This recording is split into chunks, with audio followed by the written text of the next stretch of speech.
Hello అండి, అందరు ఎలా ఉండరు? ఈరోజు మనం రాగి జావ ఎలా చేసుకోవాలో చూద్దాం. ముందుగా ఒక కడాయి తీసుకొని దాంట్లో వాటర్ అనేది మనం బాయిల్ అయ్యేదాకా ఉంచాలి. బాయిల్ అయిన తర్వాత అది ఎంతగా బాయిల్ అవ్వాలంటే బబుల్స్ రావాలి.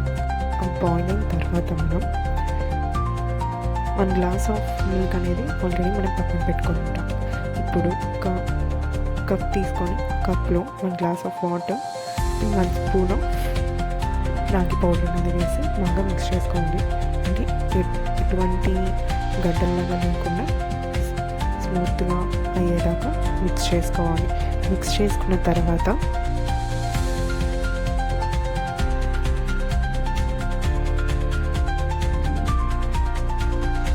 ఇలా మిక్స్ చేసుకున్న మిశ్రమాన్ని నువ్వు ఇందాక వాటర్ ఉంది కదా దాంట్లోకి మనం వేసేసిన తర్వాత దాంట్లో మనం 1 గ్లాస్ ఆఫ్ మిల్క్ పాలు అనేది ఇందాక నేను చూపించాను, అది వేసి బాగా మిక్స్ చేసుకోవాలి.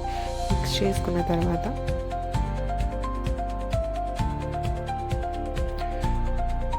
ఇలా మనం పాలు అండ్ రాగి పౌడర్ మిశ్రమం ఈ 2 వేసుకున్న తర్వాత అక్కడ ఏంటంటే మనకి గడ్డలాగా ఫామ్ అయింది. ఆ గడ్డలాగా అవ్వకుండా మనం కంటిన్యూగా అది మిక్స్ చేస్తూనే ఉండాలి. ఇది ఒక 20 నిమిషాలు మిక్స్ చేస్తూనే ఉండాలి.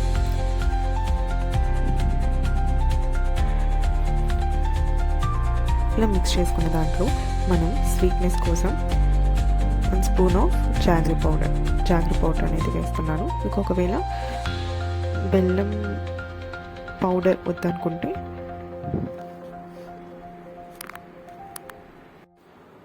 చక్కెర పౌడర్ వేసుకోవచ్చు. మీకు ఎంత తీపి కావాలో అంత తీపి చక్కెర కానీ బెల్లం కానీ వేసుకొని బాగా కలుపుకోవాలి. ఇది మనం కలపడం అనేది ఒక 20 నిమిషాల వరకు బాగా కలుపుకోవాలి. అదేంటంటే ఒక మిశ్రమానికి వచ్చేదాకా మనం అది కలుపుతూనే ఉండాలి. కలపకపోతే అది ఏంటంటే గడ్డలు క్లాట్స్ లాగా ఫామ్ అయిపోయింది. మనకి చూపిస్తున్నాను కదండి.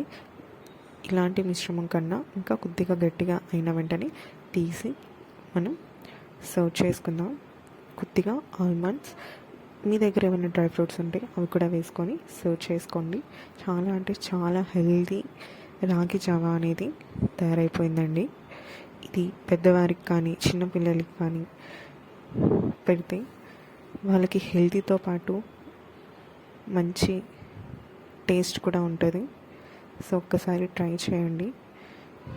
ఇంకా ఏదైనా జ్వరం ఉన్నప్పుడు కానీ ఇది చాలా అంటే చాలా మంచి ఆరోగ్యకరమైన డ్రింక్ అండి. ఒకసారి ట్రై చేసి చూడండి. లైక్ చేయండి, షేర్ చేయండి, సబ్స్క్రైబ్ చేయండి. థ్యాంక్ యూ అండి.